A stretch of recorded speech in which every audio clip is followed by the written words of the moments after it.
This is the JobCost.com video tutorial on GL account page tabs.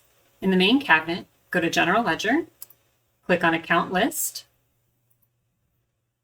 choose an existing GL account. Click on the account name ID from the account list.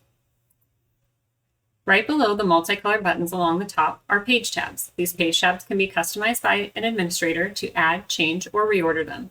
These page tabs display grids with information that correspond to your GL account without needing to navigate between screens.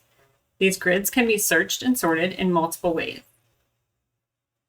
The main tab is the GL account record information. Account transactions as of today lists all transactions entered for this GL account through today's date.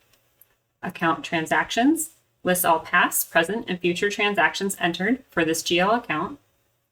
Account transactions as of today, deposits and checks, gives you a total deposit per deposit ticket number entered and checks issued.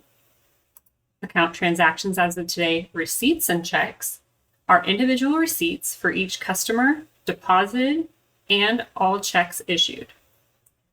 Account bank accounts only applies when you are looking at one of your cash accounts and the corresponding cash management bank account.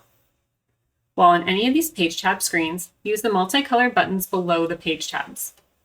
Blue Add is to create a new transaction. Black Excel allows you to export the grid to an Excel file. Black CSV allows you to export the grid to a CSV file. Teal Refresh refreshes the screen after any changes were made. Teal Clear Sorts clears any column sorts used. Teal Clear Filters clears any filters used. Yellow Undo lets you undo any recently entered information or changes prior to saving.